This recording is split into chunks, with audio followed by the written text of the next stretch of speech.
காலம் பூரா கண் கலங்காம பாத்துக்குவேன்னு ஆத்தா முன்னாடி கற்பூரத்தை அணைச்சு சத்தியம் பண்ணியா?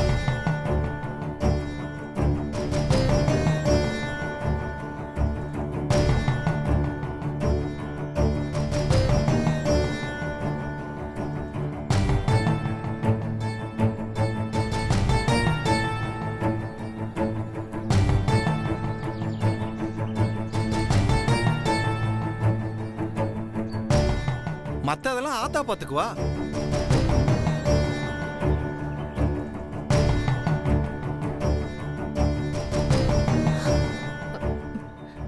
என்னங்க இது புது பழக்கமா இருக்கு? திடீர்னு சத்தியம் கித்தியன்னு சொல்றீங்க. உங்களுக்கு நம்ம கார்த்தி மேல நம்பிக்கை இல்லையா? ஜெயம்மா, என் பையனை நான் நம்பாம இருப்பேனா?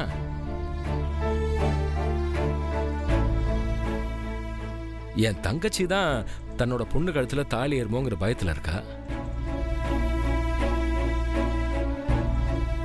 பெத்த தாயோட பயம் சரிதானே? இன்னும் இவன் விளையாட்டாவே இருக்கான். அதெல்லாம் பார்க்கும்போது இது சரிதான் எனக்கு படுது.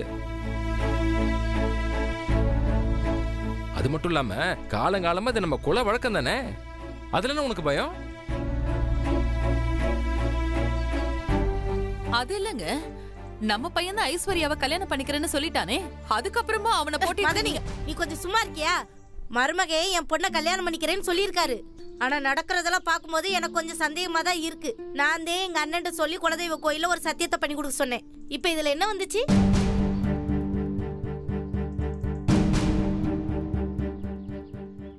சரசு, நீ கொஞ்சம் அமைதியா இருக்கியா?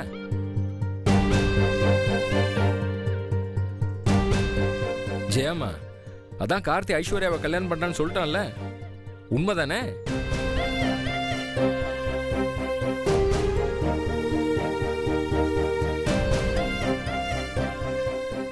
சொல்லுடா கார்த்தி, உண்மைதானே?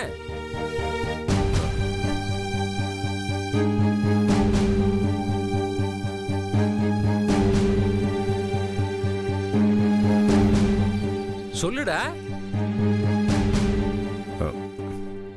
ஆமாப்பா.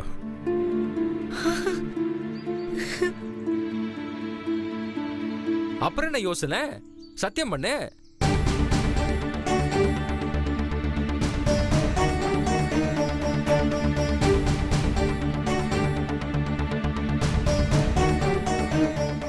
சத்தியம் பண்ணு கார்த்தி.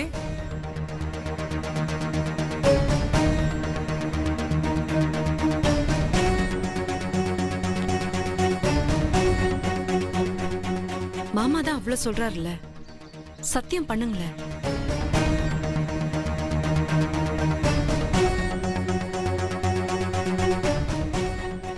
அவங்க வருத்தத்தை சரி பண்ண வேண்டியது உங்க கடமை. ஏன் இவ்வளவு யோசிக்கிறீங்க? சத்தியம் பண்ணுங்க.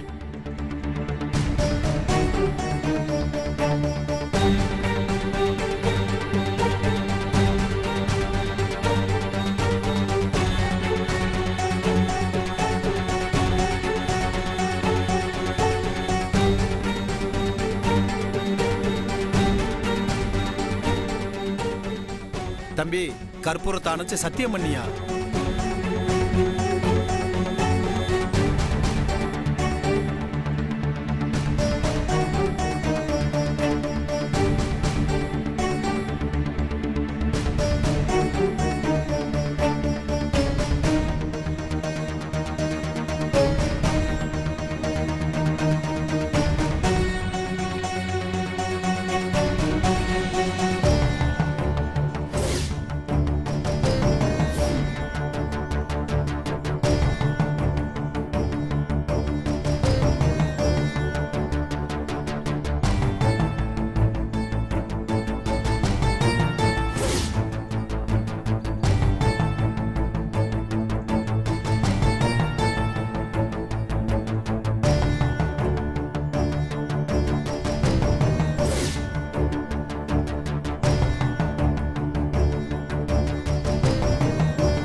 குலசாமி மேல சத்தியமா சொல்றேன், ஐஸ்வர்யாவை கல்யாணம் பண்ணிக்கிறதுல எனக்கு சம்மதம்.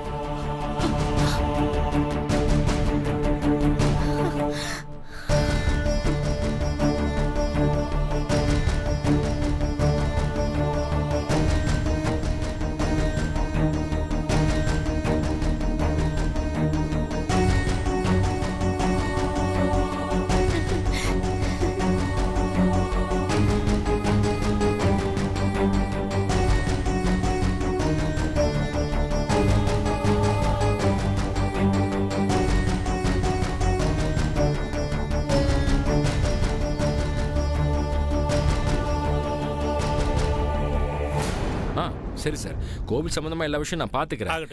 இப்போதைக்கு ஒரு 10 லிட்டர் எண்ணெயை கொடுத்து விட்டுறேன், அது வாங்கிக்க. ரொம்ப நன்றி. ஏய் ஏய் சரசு, என்னம்மா அதெல்லாம்? எந்திரி எந்திரிங்கிற, என்னதெல்லாம்? அண்ணே, எனக்கு எது போதுன்னு இப்போ என் மனசுக்கு எவ்வளவு சந்தோஷமா இருக்கு தெரியுமா? நம்ம குலதெய்வ கோயில வச்சு என் பொண்ணை கல்யாணம் பண்ணிக்கிறேன்னு மருமகன் வாக்குறுதி கொடுத்துட்டாரு. இனிமேல் எல்லாத்தையும் அந்த ஆத்தா பாத்துக்குவா. எனக்கும் என் பொண்ணுக்கு நல்லபடியா கல்யாணம் நடந்துரும் முழு நம்பிக்கை வந்துருச்சுன்னு. நன்றிண்ணே. சரிம்மா, சரி விடு, எல்லாம் நான் பாத்துக்கிறேன். முதல்ல அழுத நிறுத்து. சரிண்ணே.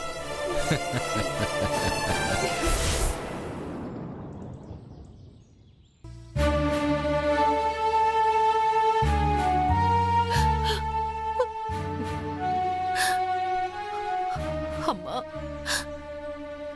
நீதான் எங்க குலத்தை காக்குற தெய்வம். ஓ, முன்னாடி இப்படி என் பையனை சத்தியம் பண்ண வச்சுட்டியேம்மா. மண்டபத்துல எல்லாரும் முன்னாடியும் ஜோதி கழுத்துல தான் தாலி கட்டுவேன்னு என் பையன் சொன்ன வார்த்தை தாம்மா. என்னையும் என் குடும்பத்தையும் பகைய மறந்து ஒன்னு சேர வைக்கும்னு நம்பிட்டு இருந்தேன். ஆனா இப்போ அந்த நம்பிக்கையே போயிடுச்சேம்மா. இவ்ளோ காலமும் 2 குடும்பமும் ஒன்னா சேரணும், அதுக்கு ஒரு வழி கொடுன்னு ஒன்னத்தனமா வேண்டிட்டு இருந்தேன். ஆனா இனி அதுக்கு வழி இல்லாம போயிடுச்சேம்மா.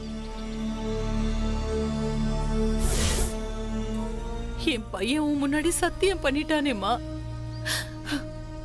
உன்னையே நம்பிட்டு இருந்த என்ன இப்படி ஏமாத்திட்டியேம்மா.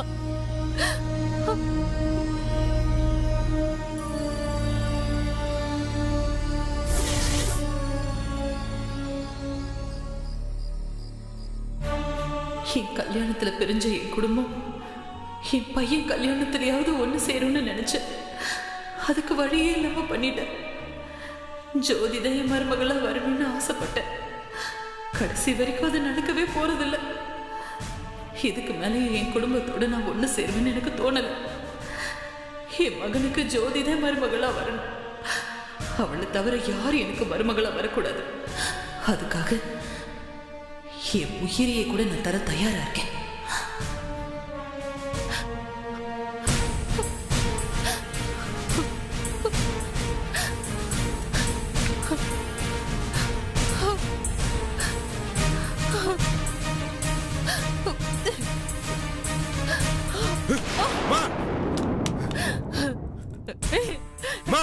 என்னமா நீ என்ன காரியம் பண்ண தெரியற? நான் உயிரோட இருந்து யாருக்கு என்னடா பிரயோஜனம்? நீ என்ன காரியம்டா பண்ணிருக்க? விடுடா. அம்மா சொன்னா கேளுமா, இந்த பக்கம் வாமா. வா. விடுடா. அம்மா, உனக்கு என்ன பைத்தியமாமா? இப்ப என்ன நடந்து போச்சுன்னு இந்த மாதிரி பண்ணிட்டே இருக்க? என்னடா நடக்கணும்? என்ன நடக்கணும்? அதே எல்லாம் நடந்து முடிஞ்சு போச்சு. இனிமே நான் இருந்து என்னடா பண்ண போறேன்? உங்க அப்பா அவனை கல்யாணம் பண்ண நாள்ல இருந்து எல்லா விதத்திலயும் சந்தோஷமா தான் இருந்தேன். ஆனா ஒரே ஒரு குறைத,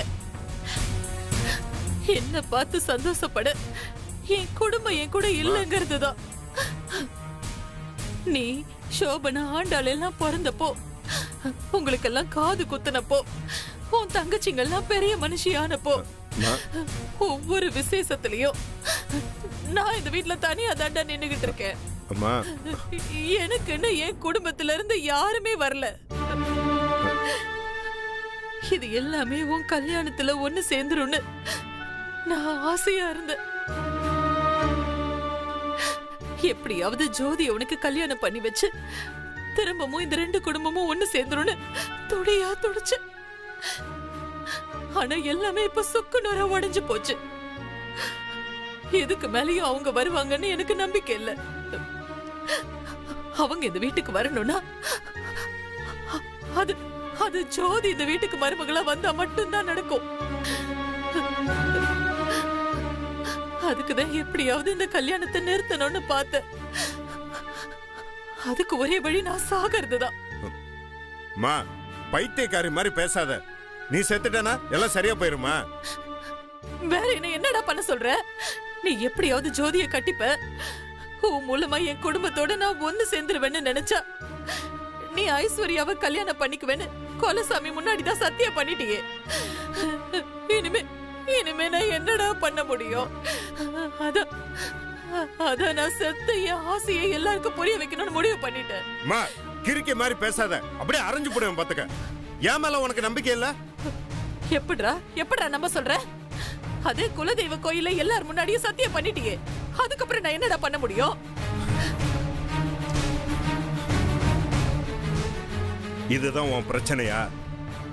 மா, இப்ப சொல்ற நல்லா கேட்டுக்கோ.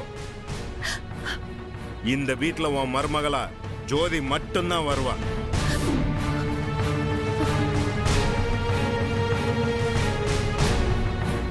அவளை தவிர வேற யாரும் எனக்கு மனைவியா வரமாட்டாங்க. போதுமா? எப்படிரா? என் மேல உனக்கு நம்பிக்கை இருக்குல்ல? மா, உன் மேல சத்தியமா சொல்றேன், ஜோதி கழுத்துல தான் நான் தாலி கட்டுவேன். நீ எதுக்கும் கவலைப்படாதம்மா. எப்படி இந்த 2 குடும்பத்தை ஒண்ணு சேர்க்க வேண்டியது என்னோட பொறுப்பு. அது வரைக்கும் தயவு செஞ்சு இந்த மாதிரி கிறுக்குத்தனமா எதையும் பண்ணி தொலைக்காத.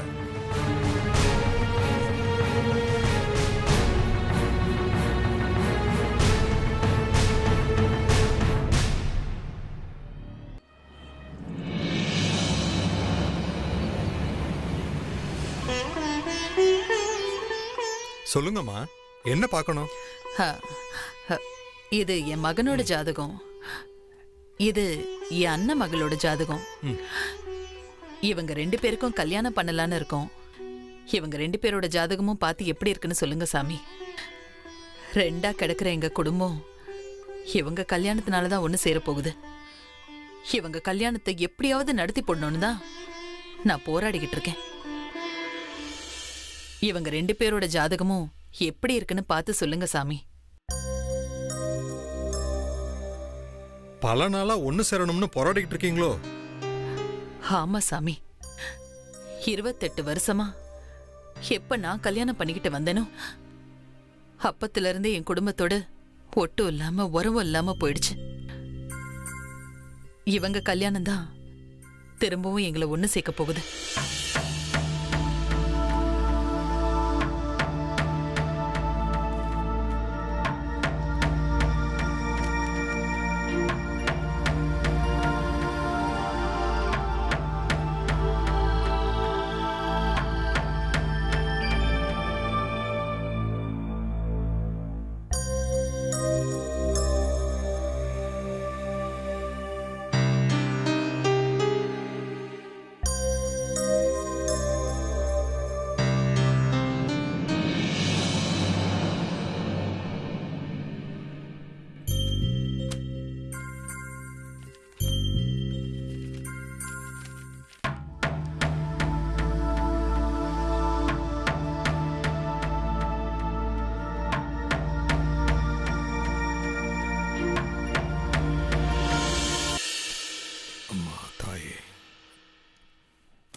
இந்தாங்கம்மா, நீங்க போய் சந்தோஷமா கல்யாணத்தை நடத்துங்க. 2 பேருக்கும் பொருத்தம் எப்படி இருக்கு சாமி? நல்லா இருக்குமா, நீங்க தாராளமா பண்ணலாம். நீங்க நினைச்சதுதான் நடக்கும். போயிட்டு வாங்க. சரிங்க சாமி, நல்லது.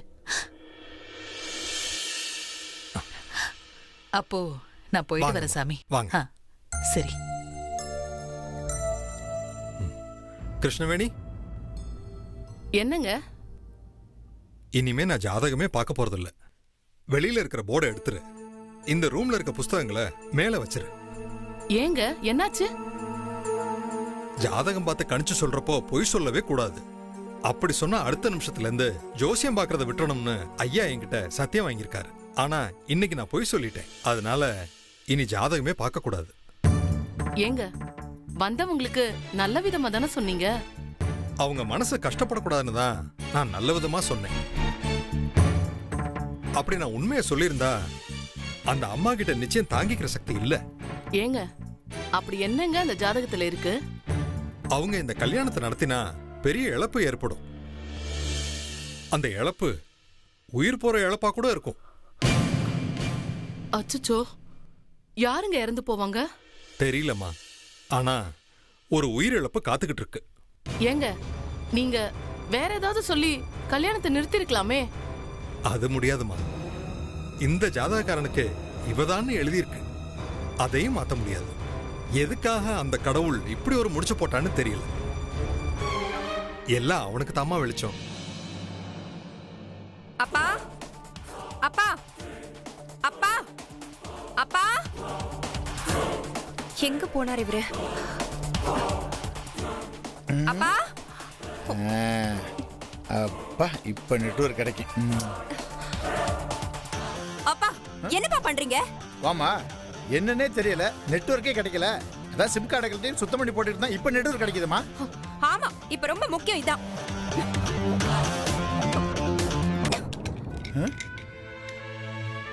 என்னமா போனை உடைச்சிட்ட? நான் எதுக்காக வாழ்ந்துட்டு இருக்கேனோ அந்த லட்சியமே சுக்கு நூறா உடைஞ்சிரும் போல இருக்குப்பா. என்னமா சொல்ற? ஆமாப்பா, நம்மளதான் நம்ம புத்திசாலி நினைச்சுக்கிட்டு இருக்கோம். ஆனா நம்மளை விட புத்திசாலிப்பா அந்த கார்த்தி. என்னம்மா செல்லா காசா தங்க காசுன்னு சொல்ற? அவன் ஒரு ஆளுன்னு அவனை போய் புகழ்ந்து பேசிட்டு இருக்க? இல்லப்பா, அவன் நமக்கெல்லாம் பூச்சாண்டி காட்டிக்கிட்டு இருக்கான். ரொம்ப கிரிமினலா நமக்கே தெரியாம இந்த கல்யாணத்தை முடிச்சிடுவான் போல இருக்கு.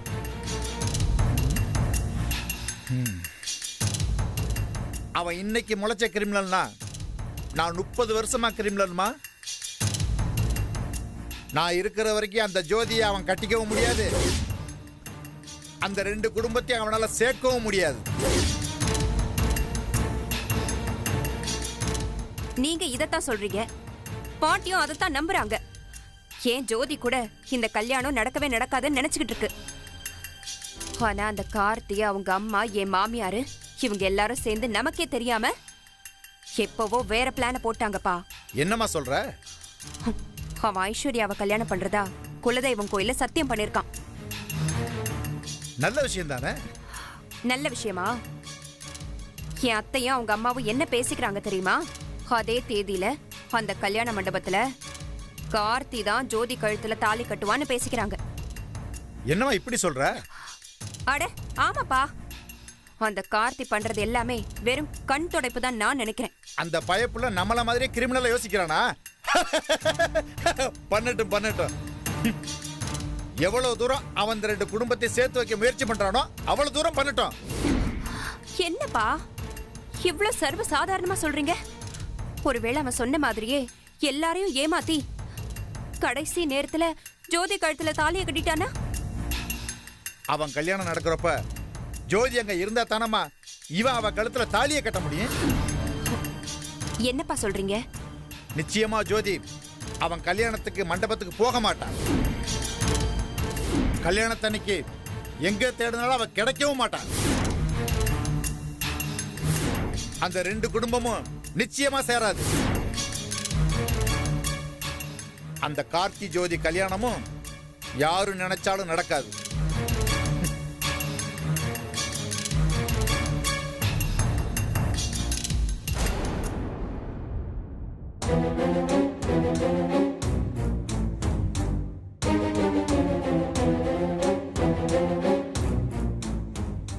நான் தான் உன் கழுத்துல 3 முடிச்சு போடுவேன். அதெல்லாம் யாரு நினைச்சாலும் தடுக்கவே முடியாது. நான் சம்மதிச்சாதானே நீ என் கழுத்துல தாலி கட்டுவ? நீ என் கழுத்துல தாலி கட்டுறது இந்த ஜென்மத்துல நடக்காதுன்னு சொல்றேன், புரிஞ்சுக்கோ.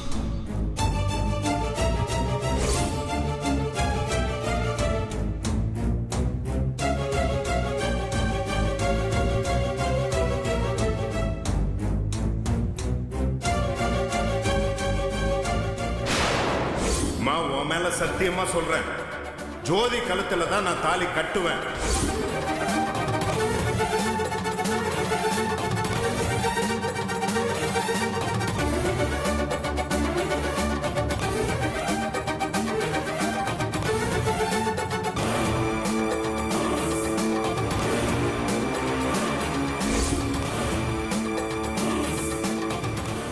நம்ம குலசாமி மேல சத்தியமா சொல்றேன், ஐஸ்வர்யாவை கல்யாணம் பண்ணிக்கிறதுல எனக்கு சம்மதம்.